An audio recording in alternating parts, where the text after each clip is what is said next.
नगरपालिकेच्या महापालिकेच्या सर्व उमेदवारांची आपण इथे बैठक आयोजित केली. त्या बैठकीला उपस्थित भारतीय जनता पक्षाचे जे नेते नंदूमामा, आमच्या पुरंदरेताई, चव्हाणताई, अनिताताई, दिलीपभाऊ कंदकुर्ते, भीषणभाऊ यादव आणि सर्व, आता कोणाचं नाव, आपण सगळे प्रमुख आहेत. खरं तर फक्त तुमची भेट घ्यावी या उद्देशानं तुम्हाला इथं बोलवलेलं आहे.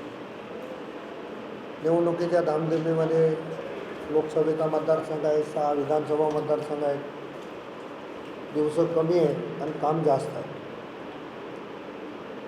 आणि याच्यामध्ये आपली भेट झाली नाही, बोलणं झालं नाही, की कोणी आता अपेक्षा करायची काही गरज नाही.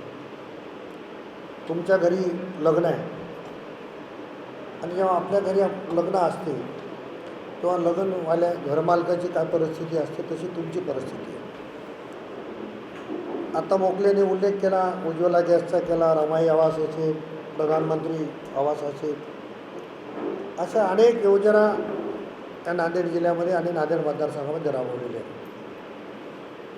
लाभार्थ्यांची संख्या काढली तर या नांदेड लोकसभा मतदारसंघामध्ये 8 लाख लाभार्थी आहेत. आता 8 लाख लोकांचा जर संपर्क झाला ना, 8 लाख मतं जर समजा भारतीय जनता पक्षाला मिळाली ते तर काय अवस्था होते ही सांगायची मला अवस्था करायची. आपण महापालिकेच्या निवडणुकीमध्ये खूप प्रयत्न केले आणि आपण हारलो. का हारलो याच्या सगळ्या खोलात जायची गरज नाही. पण आपण महापालिकेच्या निवडणुकीत हारलो, आता याचा जर बदला घ्यायचा असेल तर ही संधी आहे. महापालिकेच्या निवडणुकीमध्ये तुमच्या सगळ्यासाठी आम्ही आमच्या इमानदारीनं प्रामाणिकपणानं काम केलं. बाकी कोण काय केलं याच्या संदर्भात मी जाणार नाही, परंतु अहोरात्र माझी स्वतःची निवडणूक समजून मी तुमच्यासाठी झटलो. आता मी तुमच्यातला एक आहे. पक्षानं मला जबाबदारी दिली. बाहेर काही चर्चा होती, कोणाची इच्छा होती, कोणाची नव्हती, हा विषय आता सगळा संपलेला आहे.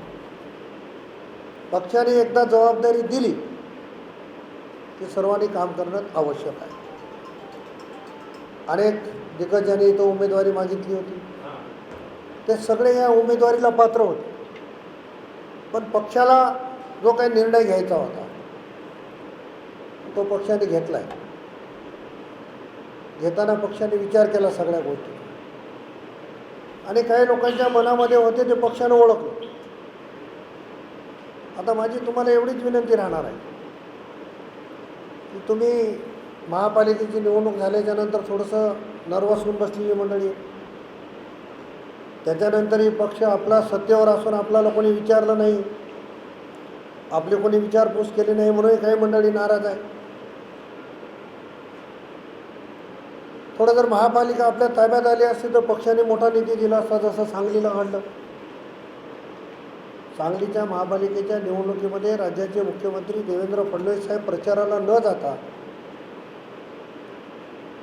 तिथली महापालिकाने प्रचाराला न जाण्याचं कारण काय?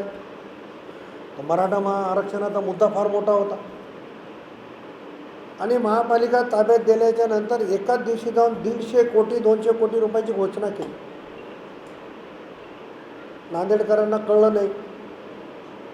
हे नांदेडकरांचं दुर्भाग्य आहे. तुम्ही हारलात, तुमचं दुर्भाग्य नाही, पण नांदेडमधला विकास हा 4 कोस दूर राहिला. तुम्ही जिंकला असतात, आणखी मोठ्या प्रमाणावर निधी मिळाला असता, नांदेडचा विकास झाला असता. आता हे मुद्दे तुम्हाला सगळ्याला पटवून द्यायचे. आज माझ्याकडे सिडको हडको भागातली काही मंडळी सकाळी स्वागत करायला माझ्याकडे आली. सिडकोला दिवसातून एकदा पाणी मिळतं आणि ही अवस्था आहे. हे तुम्हाला समजावून सांगावं लागेल की 50 वर्षापासून यांचं नेतृत्व नांदेडमध्ये आहे. पुणे महापालिका असेल, नाशिक महापालिका असेल, पिंपरी चिंचवड महापालिका असेल, मुंबई महापालिका असेल, त्या सगळ्यांनी स्वतःच्या पाण्याची व्यवस्था स्वतः निर्माण केली. आज वर्तमानपत्रात वाचतो मुंबई महापालिकेसाठी 7 तलाव निर्माण केले, पिंपरी चिंचवड महापालिकेने 3 तलाव निर्माण केले आणि त्या तलावाचं पाणी त्या महापालिकेच्या कार्यक्षेत्रातल्या लोकांसाठी राखीव आहे. पण एवढे वर्ष सत्ता, एवढे वर्ष मुख्यमंत्री, एवढे वर्ष केंद्रात मंत्री, नांदेडसाठी एकही तलाव त्यांना आतापर्यंत निर्माण करता आला नाही. याच्यापेक्षा दुर्भाग्य नाही. हे तुम्हाला लोकांना सांगावं लागेल. विष्णुपुरीच्या पाण्याचं राजकारणामध्ये सुरू झालं. त्यांनी मध्ये टीका केल्या की शिवसेनेचे आमदार प्रताप पाटील असतील, हेमंत पाटील असतील, हे विरोध करायले. आपण शंकरराव चव्हाण साहेबांच्या भाषणाची क्लिप आहे का? ते सांगत होते की विष्णुपुरीचं धरण हे 100% शेतकऱ्यासाठी आहे. आणि मग त्या काळापासून आजपर्यंत इथं पाण्याची व्यवस्था झाली नाही. त्याच्यामुळं पाण्याचा प्रश्न निर्माण व्हायला. महापालिकेसाठी स्वतंत्र पाण्याची व्यवस्था करण्यासाठी कोण सक्षम आहे तुम्हाला पटवून द्यावा लागेल. आणि या सगळ्या गोष्टीचा अभ्यास आणि त्यांची काय नाराजी.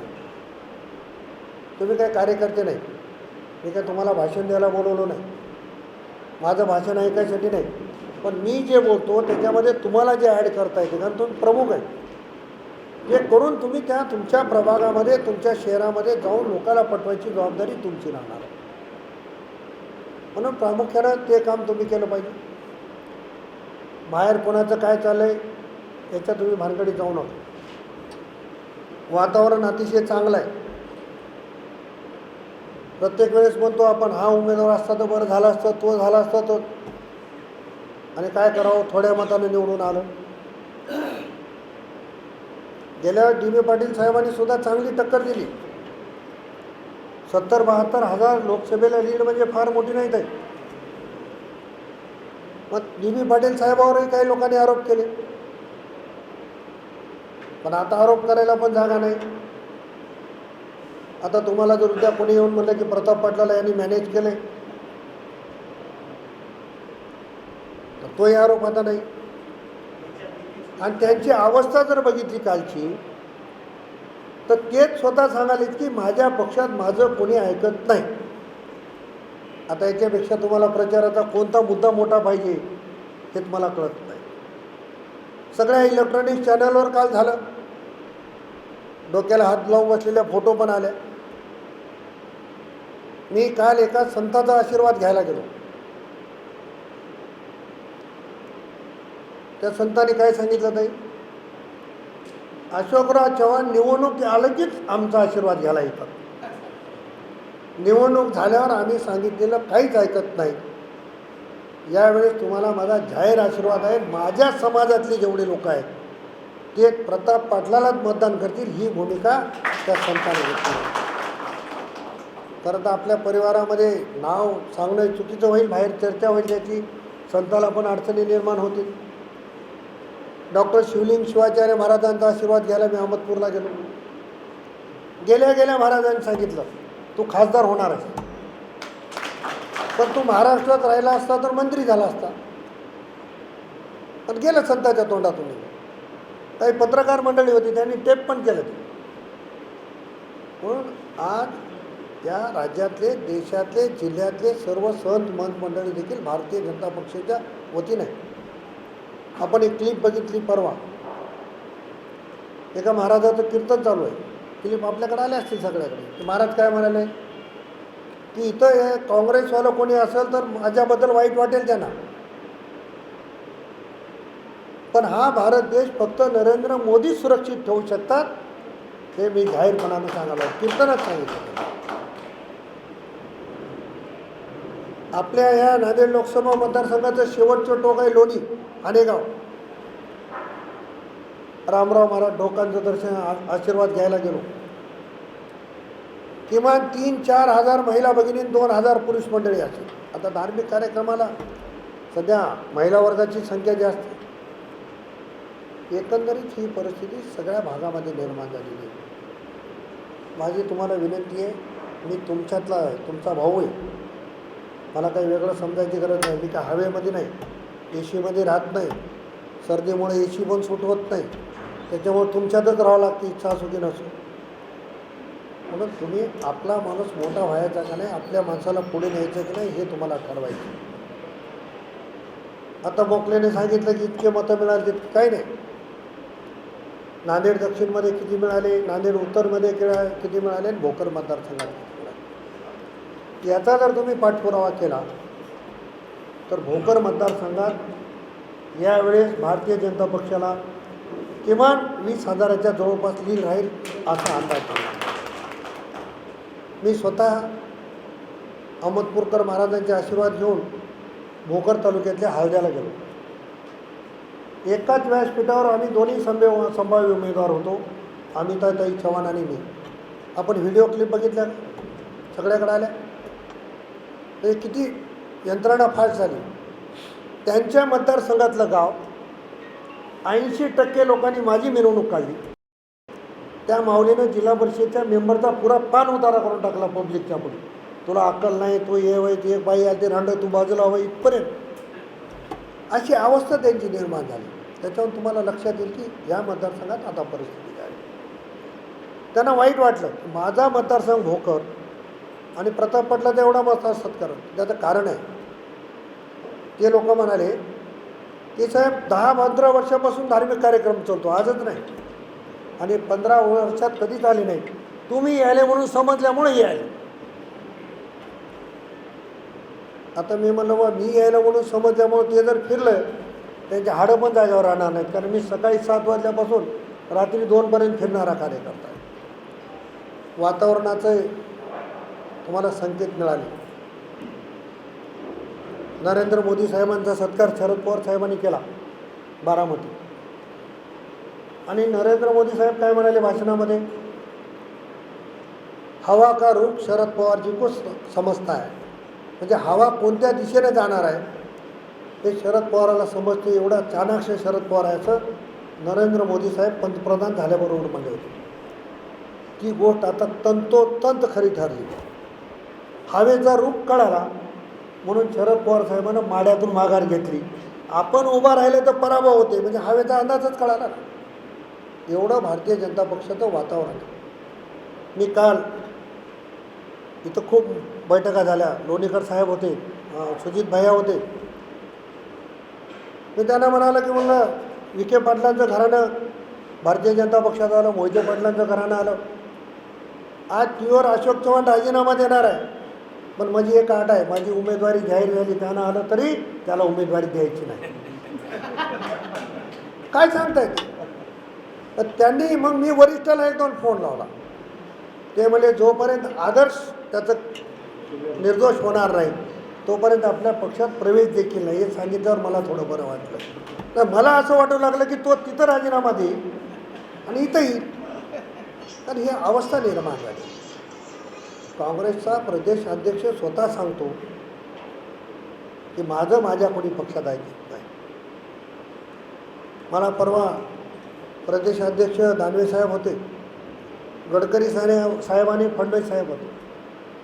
ते म्हणाले प्रतापराव तुमची उमेदवारी झाली की अशोक चव्हाण जिल्हाध्यक्ष होईल म्हणले. मी म्हणलं साहेब जिल्हाध्यक्ष म्हणल्यावर त्याला हिंगोलीतही फिरावं लागेल, लातूरमध्ये फिरावं लागेल, त्याला जिल्हाध्यक्ष म्हणता येत नाही. आपण आता कार्यकर्त्याच्या सोयीसाठी जसं 3-3 अध्यक्ष करतो तसं एका भागाचा अध्यक्ष बनावं लागेल त्याला, पूर्ण जिल्ह्याचा सुद्धा नाही. आणि नांदेड लोकसभा मतदारसंघाच्या बाहेर जाऊ शकत नाही. मला दिलीप भाऊनं सांगितलं की सकाळी काही मित्र त्यांना भेटले, काय चेहरा होता. आता त्यांचा चेहरा बघलं की लोकांच्या लक्षात आलं की यांचं काय होणार आहे. त्याच्यामुळं तुम्हाला माझी विनंती आहे, बाकीची मंडळी येतील, दिलीप भाऊ बोलतील, संतोषराव येतील, नंदूमामा बोलतील, ताई बोलतील, पण मला पुढचे कार्यक्रम आहेत. आणि कालच्या बैठकीमध्ये आम्ही असं ठरवले की ज्याला जसं ॲडजस्ट होते तसं त्यांनी जायचं, बोलायचं, निघून जायचं. यानं आला नाही, त्यानं आला नाही, त्यानं आला नाही, थांबायचं नाही.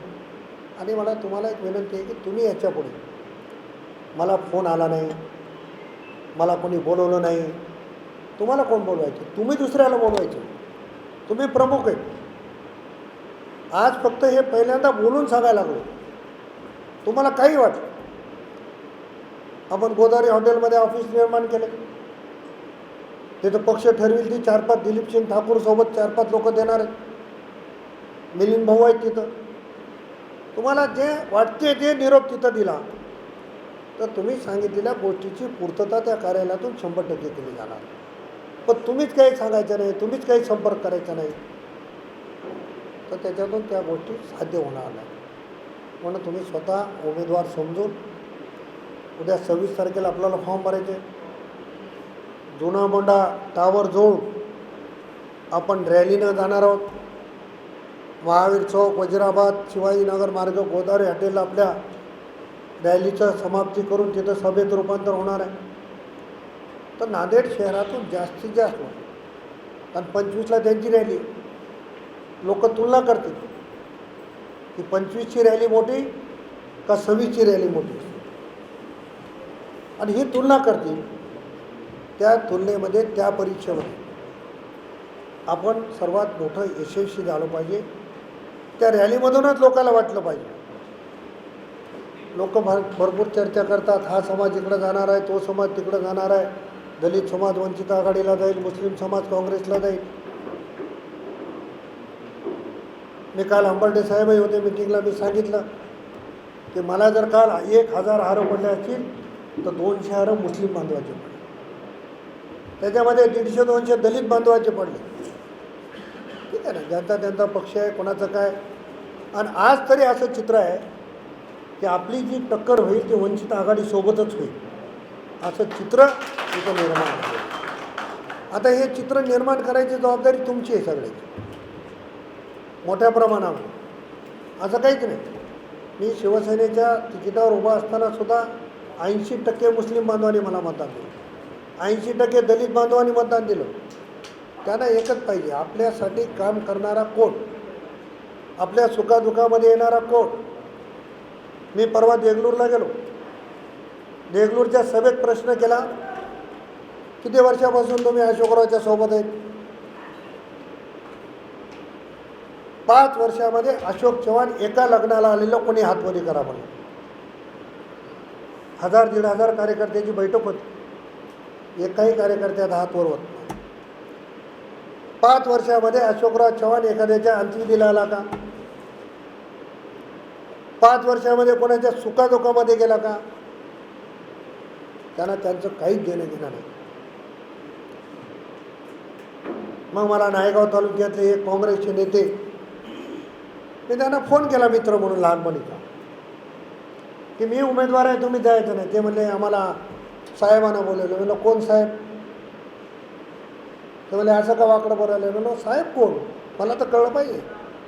ते म्हणले असं आहे. म्हणलं जाऊ नका, तुम्ही गेल्यावर तुम्हा दोघा भावाला 1 तास मध्ये बशिते, घरात जाऊन अमृतांजल लावून येते, पाया पडून रडते, म्हणजे माय मेली, माझा बाप मेला, मला कोणीच नाही म्हणते. अशोक चव्हाणची जुनी शाळा आहे. आणि हे घडलं तसं. आणि मी रात्री गेलो बेशनब्या, त्यांनी सांगितलं की हे तुम्ही म्हणलेलं दिवसभर खरं ठरलं, आता आम्ही जाहीर प्रवेश भारतीय जनता पक्षामध्ये करायचा निर्णय घेतला. तसं आता तुम्हालाही कोणाला बोलून घेईल, ओम शेठ को तो पहिले बुला लेंगे. कोकणनाजी तुम्ही मला किती शिवा दिल्या असाल, जाऊ द्या, आपण एका कुटुंबातल्या. हे नाटकं करायला फार पुढे गेलेला माणूस आहे. मागच्या लोकसभेला चित्र बघितलं तुम्ही, प्रताप पाटील चिखलीकराच्या घरी अशोक चव्हाण भेटायला आले. म्हणजे कुठल्या टोकापर्यंत तो माणूस जाऊ, माझ्या घरी जेव्हा भेटायला येऊ शकतो.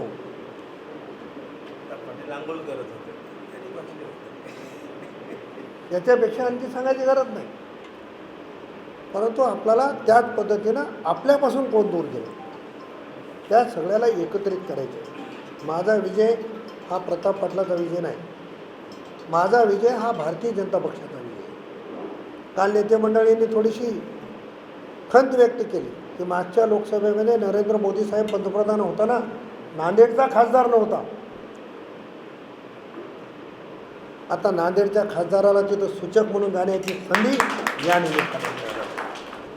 म्हणून माझी तुम्हाला एवढीच विनंती आहे, तुम्ही सगळे प्रमुख आहात, यानं बोलवलं नाही त्याचा फोन नाही, तुम्ही सगळ्याला फोन करा, तुम्ही अडचणी समजून घ्या, तुम्ही त्यांना अडचणी सांगा, आम्हाला सांगा, व्यासपीठावर बसलेल्या सगळ्या मंडळीला सांगा, तुम्हाला जो माणूस सोयीचा वाटतो.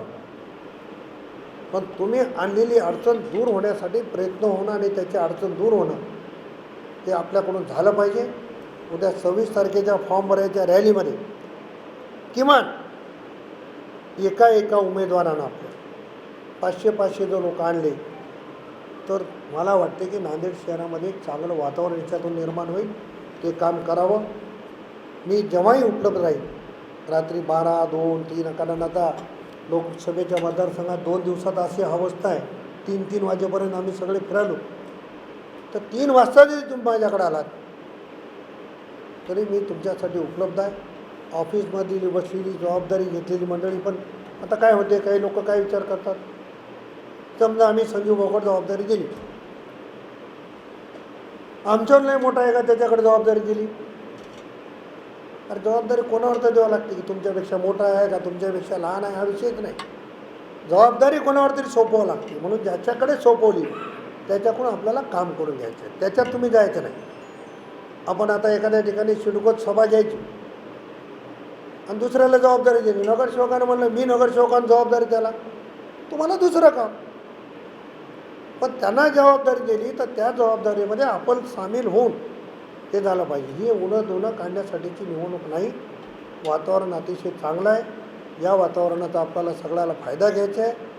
आणि नरेंद्र मोदी साहेबांना असं वाटलं पाहिजे की मागच्या वेळेस जरी नांदेडचा खासदार पडला तर दाम दुपटीनं पाठवलं आमचा खासदार, ही भावना तिथे निर्माण झाली पाहिजे. अशा पद्धतीचं काम करावं एवढी विनंती करतो. नंतर सगळे नेते मंडळी